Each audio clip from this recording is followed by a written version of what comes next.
18 horas e 25 minutos, estamos aí na cobertura das regiões aqui da Guardiã. Nós já falamos hoje de São Paulo, do estado, já falamos do litoral norte, do litoral sul, do Vale do Paraíba e agora estamos aí na cobertura da região do Alto Tietê.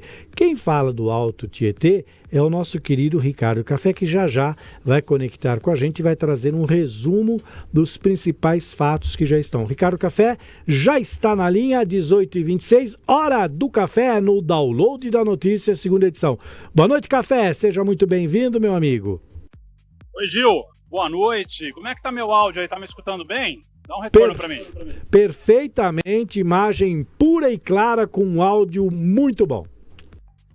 Gil, é o seguinte, hoje eu vou falar só sobre a visita do governador Tarcísio de Freitas, tá?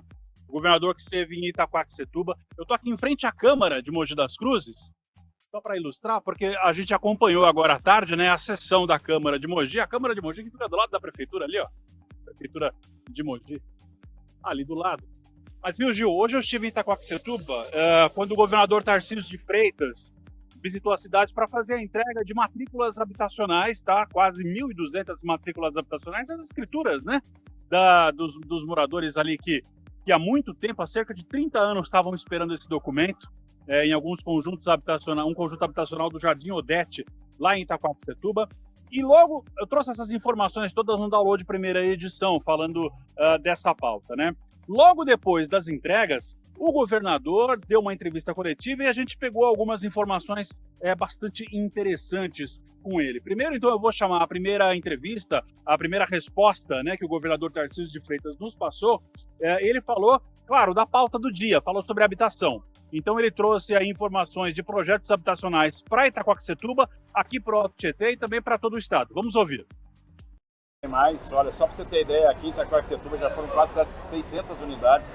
A gente hoje tem quase 1.800 unidades em obra e a gente está se estruturando para construir mais unidades aqui em Itaquaquecetuba. A gente está preparando, por exemplo, aquela que vai ser a parceria público-privada das habitações da Fazenda Algó.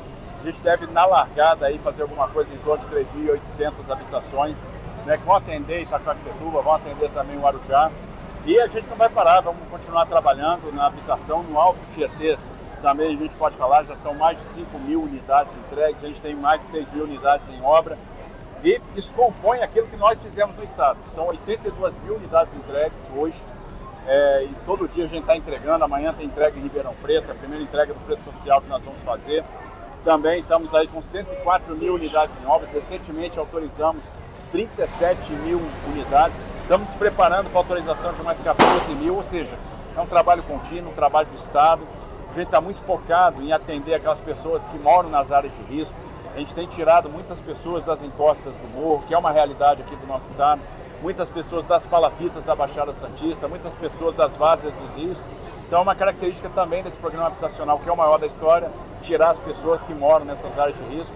E a gente está, assim, atingindo a meta. A gente está investiu em 3 anos, que o Estado de São Paulo investiu nos últimos 8. Então essa diferença de investimento é que faz com que a gente tenha esse programa aí, que é um programa... Olha, Gil, o governador falou, claro, né, além desses programas habitacionais, desses investimentos habitacionais, a pauta do dia, sem dúvida, mas é claro que a gente teve que falar sobre o ano eleitoral, o ano de política. Você viu ali ao lado do governador o presidente da Alesp, o deputado André do Prado, que é aqui da região, é aqui do Alto Tietê, e vem sendo cogitado como um dos nomes para candidato a vice-governador na chapa de Tarcísio de Freitas. Conversamos com os dois ali, ambos disseram que ainda é cedo para falar sobre esse assunto. Você viu ali o deputado Wilson Jorge, xerife do consumidor, também o prefeito Eduardo Buigues, que é o prefeito de Itaquaquecetuba, também ali ao lado.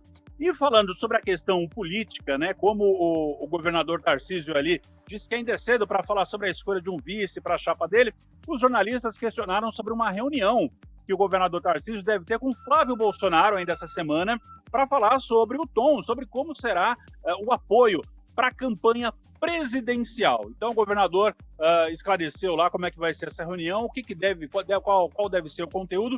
E mais do que isso, viu, Gil? Ele praticamente deu o tom de como deveria ser uma campanha presidencial, a campanha presidencial de Flávio Bolsonaro. Vamos acompanhar. Vai ser uma conversa ótima, excelente, com certeza. A gente vai estar lá com o Flávio, com o Rogério Marinho.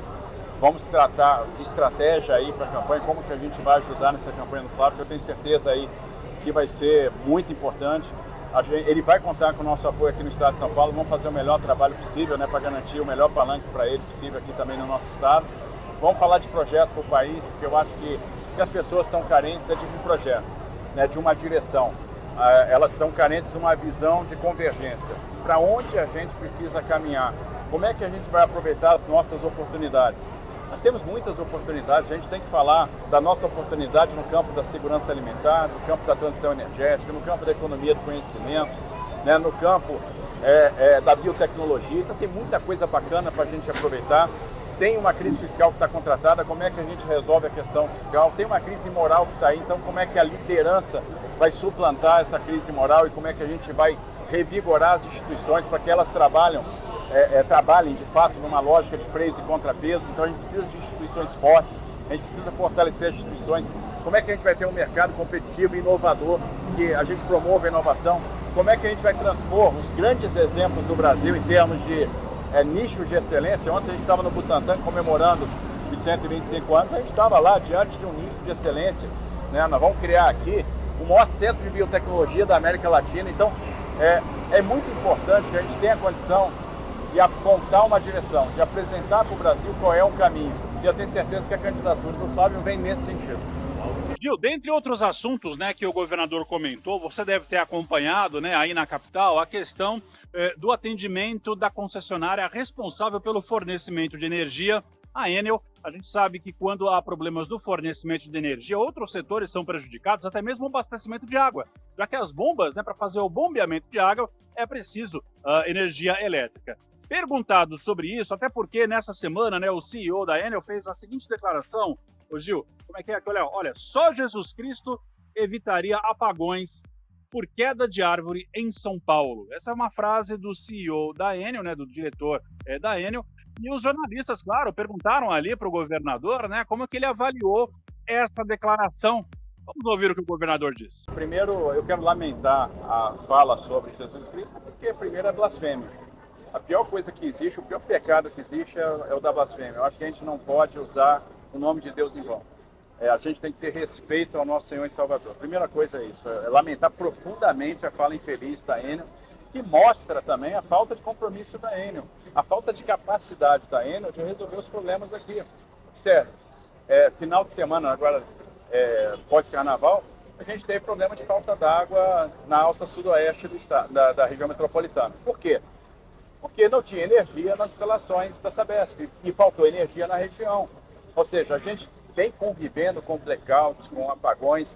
Então está na hora da empresa ser humilde. Olha, não tenho condição de tocar esse negócio, é muito grande para mim, não vou fazer investimento, não fiz até agora. E aí a gente espera, e a gente tem falado isso demais, da regulação, a adoção dos remédios regulatórios. Então, o que está faltando para a gente de fato ver a caducidade? O que está faltando para a gente de fato ver uma transferência de controle, ações efetivas que promovam lá a substituição do concessionário, porque na boa, não vai resolver, esses caras não vão dar conta, já mostraram, não tem condição, não querem fazer, não vão fazer, fracassaram onde tiveram, não tem um estado onde eles prestem serviço, que o serviço seja bom, veja que a gente não vê avanço, né? E eu acho que precisava ter uma cobrança também por parte de vocês, mais incisiva, do Ministério de Minas e Energia, que é o poder concedente, e da ANEEL, que é a agência reguladora. A gente tem cobrado, recentemente, eu acho que vocês acompanharam, nós notificamos de novo a Agência Nacional de Energia Elétrica. E aí? O que vai acontecer? Então, a gente está oficiando, a gente está cobrando, eles têm que tomar providência. Cabe a eles a providência, eles são poder concedente e eles têm a regulação. É isso aí, Gil. O governador foi bastante incisivo nas suas críticas, né? Nas críticas dele sobre aí a prestação de serviço da Enel. E vamos acompanhar ainda essa história, né? Claro, também acompanhando quais medidas, né? O governador disse que já fez diversos ofícios à agência federal, né? A agência que regula o fornecimento de energia elétrica, as concessões. Enfim, e a gente vai aguardar, então, acompanhar essa história para saber aí quais serão os resultados. Você viu ali, né, Gil, ao lado do governador Tarcísio de Freitas, o prefeito Eduardo Rodrigues, o Marcelo Barbosa, o secretário de governo de Itaquaquecetuba, que já declarou, né, sua pré-candidatura como deputado estadual aqui do município. Também ali do lado estava o deputado Wilson Jorge, o xerife do consumidor, né, deputado estadual, e também André do Prado, deputado estadual aqui da região e presidente da Assembleia Legislativa do Estado de São Paulo. Nós conversamos ali com todos eles, viu, Gil? E realmente sobre essa questão de candidatura, ainda todos disseram que ainda é cedo para falar sobre escolhas políticas, sobre algumas decisões. E conversando com o prefeito Eduardo Boigues, o prefeito nos adiantou que ele aproveitou essa visita do governador Tarcísio de Freitas para mostrar alguns projetos, para falar sobre projetos, sobre a situação da malha viária do município de Itaquaquecetuba, que é um dos mais populosos aqui da região, né, com quase cerca de 350 mil habitantes, um dos grandes municípios aqui da região metropolitana de São Paulo. Então o prefeito Eduardo Boigues esteve ali com o governador Tarcísio de Freitas, né, no caminho, né, para o evento ali da CDHU, mostrando a infraestrutura da malha viária.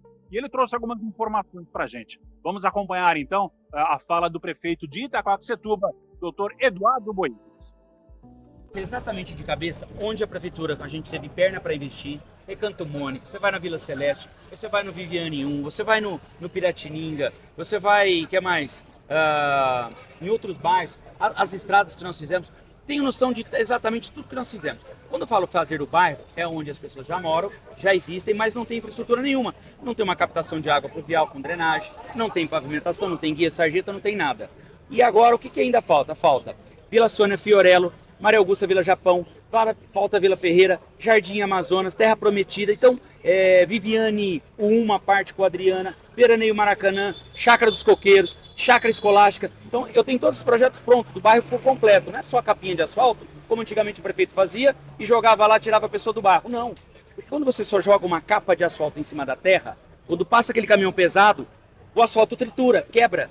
Com a chuva, ele se abre e por isso que a cidade sofre muito. Quando eu peguei ele ali no heliponto e trouxe para cá e vinha no caminho com ele, falei, governador, eu entreguei mais de 40 escolas novas, reformadas, inauguradas do zero, postos de saúde, pediatria que não tinha, regularização fundiária, equipamentos na área do social, GCM fortalecida, armamento, enfim. Mas hoje o que a população espera nosso é asfalto. A malha viária está muito deteriorada, principalmente por cidades que sofrem muito com enchentes, com alagamentos e com muita chuva que é nossa. A bacia hídrica de todo o Alto Tietê passa onde? Em Itaquaquecetuba. E quando vem, infla demais e aí acaba acomodando onde? Nos bairros, acabando com o asfalto. Então ele falou, Eduardo, eu vou soltar um novo programa agora também, já estamos preparando. Pode ter certeza, você vai contar o nosso apoio. Eu não sei ainda o valor exato, mas eu vou ajudar você na sua malha viária. Tanto é que ele falou em público ali, porque realmente percebeu quando passou aqui nessa P56, ela está acabada. E a gente precisa começar logo a obra de recapeamento e duplicação, implantação do BRT, novo corredor metropolitano. Tudo isso vai trazer da cidade de Itaquaquecetuba um salto de qualidade, não é só de mobilidade e transporte para quem usa o passageiro, é um salto de qualidade para a vida dia a dia dos nossos munícipes. Olha, Gil, então essa foi a fala do prefeito de Itaquá, né, Eduardo Boigues. Encerrando aqui a minha participação, eu vou dar um teaser de uma reportagem que eu fiz hoje. Vamos editar essa reportagem e trazer amanhã ou nos próximos dias. Em frente à prefeitura de Multitascura, vim aqui só para falar, girando aqui a frente do 30 graus, atravessando a avenida. Nós temos ali, está vendo aquele prédio com os vidros ali espelhados? Aquele prédio é a farmácia de alto custo de Mogi das Cruzes, equipamento do Estado, e que os pacientes, pessoas aqui da praticamente toda a região, vêm aqui para fazer a retirada dos remédios de alto custo, trazendo suas receitas. E a gente tem acompanhado, viu, Gil? Aqui é o dia inteiro as pessoas aguardando, muita fila, muita demora, um excesso de pessoas que são agendadas para fazer essa retirada. E eu gravei cada história aqui impressionante, pessoas aí que tem que voltar 2, 3 vezes para conseguir o remédio, um direito dessas pessoas. Eu vou trazer essa reportagem nos próximos dias aqui no Download da Notícia, viu, Gil? Tô só fazendo um teaser. Volto contigo aí no estúdio. Muito obrigado, meu querido Café. Brilhante trabalho, brilhante cobertura hoje aí com o governador, com o presidente da Alesp, enfim, brilhante trabalho, parabéns. E já fica a dica. Aguardandanoticia.com, você vai conferir todas as reportagens do Café. Café, obrigado, até amanhã. Amanhã você está de volta com a Fabi pelo manhã, no download de primeira edição, depois comigo aqui de volta. Obrigado, bom descanso, bom final de trabalho aí, você está o dia inteiro hoje nessa cobertura. Obrigado, campeão. Combinado, até amanhã, um abraço. Aquele abraço.